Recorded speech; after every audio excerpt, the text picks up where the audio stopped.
औज़ुबिल्लाहिमिनश्शैतानिर्रजीम बिस्मिल्लाहिर्रहमानिर्रहीम। Class 10th physics में आज हमारा जो टॉपिक है वो करंट इलेक्ट्रिसिटी का चैप्टर हम लोग शुरू करेंगे, चैप्टर नंबर 14। और इसमें हमारे पास जो पहला टॉपिक है वो हमारे पास जो एक्सक्लूडेड और इंक्लूडेड सिलेबस के हिसाब से जो इंक्लूडेड टॉपिक्स हमने करने हैं उसमें बेटा पहला जो टॉपिक है वो आपके पास है इलेक्ट्रिक करंट। तो सबसे पहले हम लोग देखते हैं इलेक्ट्रिक करंट क्या होता है। तो इलेक्ट्रिक करंट की आप लोगों के पास जो है वो डेफिनेशन है, the rate of flow of electric charges. सबसे पहले हम लोग क्या पढ़ रहे हैं, इलेक्ट्रिक करंट के बारे में। तो आपके पास क्या होता है electric current, the flow of electron, the rate of flow of electric charges through any cross sectional area is called electric current। तो चार्जेस आपके पास जो है उनका अगर किसी भी क्रॉस सेक्शन एरिया के अंदर कोई भी क्लोज सर्किट के अंदर जब फ्लो होता है तो वो हमारे पास करंट कहलाता है। क्योंकि द रेट ऑफ है तो जब भी हम लोग इस चीज़ को देखते हैं तो करंट हमारे पास जो होता है वो is equal to charge by time. ठीक है जी, चार्ज बाय टाइम। करंट को हम लोग आई से रिप्रेजेंट करते हैं और चार्ज आपके पास क्यू होता है और ओवर टी। तो ये आपके पास करंट की इक्वेशन बन जाती है कि यूनिट टाइम के अंदर जितना भी चार्ज फ्लो करेगा किसी भी क्रॉस सेक्शन एरिया के अंदर वो आपके पास करंट कहलाता है। तो जैसा कि आपको पता है the unit of charge is column and the unit of time is second. तो आपके पास कॉलम पर सेकेंड ये जो है एम्पेयर के इक्वल होता है। एम्पेयर को ए से यानी कि, और ये करंट का सिस्टम इंटरनेशनल यूनिट है एम्पेयर। और एम्पेयर क्या होता है, ये हमारे पास यूनिट है करंट का कि if one coulomb charge passes through any cross section in 1 second then current will be 1 ampere equal to 1 ampere। 1 ampere is equal to, मैंने आपको बता दिया कि 1 ampere जो है वो इसके इक्वल होता है कॉलम पर सेकंड के। एम्पेयर एक बहुत बड़ा यूनिट है तो हम इसके लिए आमतौर पर milli ampere and micro ampere ये इस तरह की चीज़ें भी इस्तेमाल करते हैं। मिली का मतलब आपको पता 10⁻³ है और इसी तरह माइक्रो 10⁻⁻6 एम्पेयर। ये छोटी इसकी अमाउंट्स होती हैं, छोटी क्वांटिटीज़ होती हैं। द मेजरमेंट ऑफ करंट, तो उसमें यही था, करंट को हम लोग एम्पेयर्स में मेजर करते हैं और उसको हम लोग जो है वो मुख्तलिफ टाइप के यूनिट्स के साथ देखते हैं।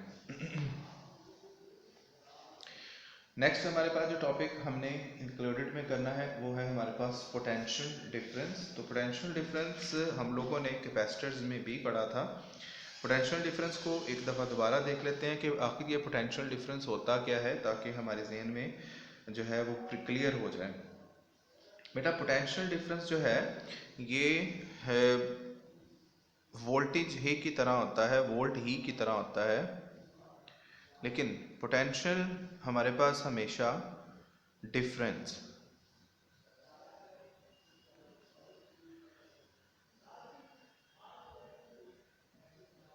पोटेंशियल डिफरेंस ये हमारे पास क्या है, the potential difference cross two ends of a conductor cause the dissipation of electrical energy into other forms of energy as charges flow through the circuit।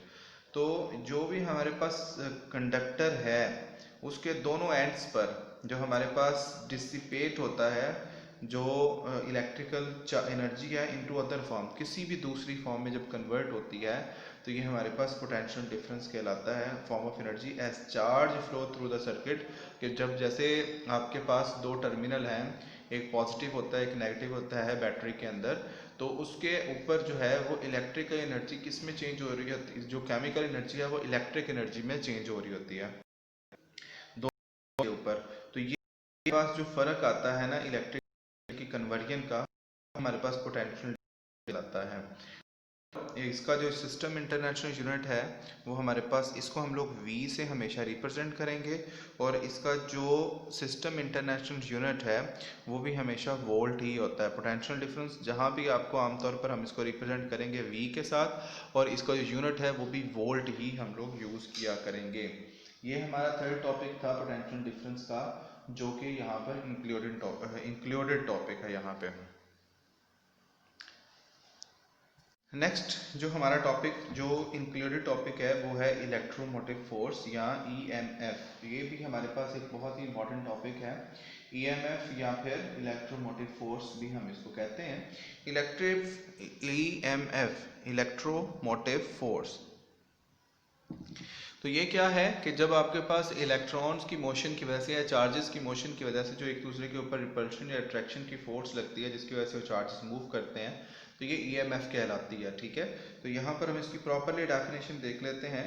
It is the energy supplied by a battery to unit positive charge when it flows through the closed circuit। जब भी किसी close circuit के अंदर जो है वो हम लोग इसको देख रहे होते हैं, तो यहाँ पर फ्लो कर रहा होता है इट इस एनर्जी। ये वो एनर्जी है जो कि किसी भी कोई भी बैटरी बाय अ बैटरी, जो कि किसी बैटरी के ज़रिए सप्लाई की जाती है टू यूनिट पॉजिटिव चार्ज, के जो एक ख़ास मिकदार में आपको पॉजिटिव चार्ज देता है when it flows through a close circuit. एक क्लोज सर्किट के अंदर जब वो मूव कर रहा था। इसकी हम लोग दूसरी, क्योंकि मैंने आप लोगों को ये भी बताया था, इसकी और भी एक definition, it is the energy converted from non electrical forms to electrical form when one coulomb of positive charge passes through the battery. तो ये भी तकरीबन वही है कि जब एक जो है वो आपके पास one coulomb charge, unit charge की हम बात कर रहे थे, तो एक coulomb charge, one coulomb charge जब किसी भी क्लोज सर्किट यानी बैटरी से फ्लो करता है, तो जो एनर्जी है वो एक फॉर्म से दूसरी फॉर्म में जो कन्वर्ट हो रही होती है हमारे पास ईएमएफ कहलाती है। ईएमएफ का दरअसल फॉर्मूला आपके पास होता है एनर्जी बाय चार्ज। अब एनर्जी आपको पता है एक किस्म का वर्क डन ही है, और वर्क डन को हम लोग किससे रिप्रेजेंट करते हैं, W से, और W ओवर आपके पास आ जाएगा चार्ज, यानी चार्ज आपके पास हम लोग किससे रिप्रेजेंट करते हैं, Q से। तो EMF का भी जो आपके पास EMF आपके पास किसके इक्वल आ गई, वर्क डन ओवर चार्ज के, जो भी चार्ज है हमारे पास यहाँ पर मूव कर रहा है। और वर्क डन का आपको पता है यूनिट जाउल होता है और चार्ज का कॉलम होता है, तो जाउल पर कॉलम आपके पास इसका जो है वो unit international of the EMF is joule पर column which is equal two volt, और इसी को हम लोग 1 वोल्ट भी कहते हैं। ये आपके पास EMF और पोटेंशियल डिफरेंस का सेम यूनिट होता है। तो इस तरह EMF जो है वो सिर्फ एक फोर्स नहीं है, इज नॉट फोर्स, ये एक फोर्स नहीं है, बल्कि ये दो टर्मिनल के दरमियान क्या होती है, electromotive force is actually a voltage between terminal of the battery even when no current flow in a circuit. कि जब कोई भी नहीं होता है तब भी ये हमारे पास हो रही होती है, प्रोड्यूस हो रही होती है। The EMF represent the energy per unit charge which is available when non electrical form of energy is converted into electric. कब होती है, जब हमारे पास जैसे केमिकल एनर्जी है, जैसे कि आपके पास दूसरी फॉर्म की एनर्जीज हैं, जब उनको हम लोग इलेक्ट्रिकल में कन्वर्ट करते हैं तो ये यहाँ पर EMF जो है प्रोड्यूस होती है।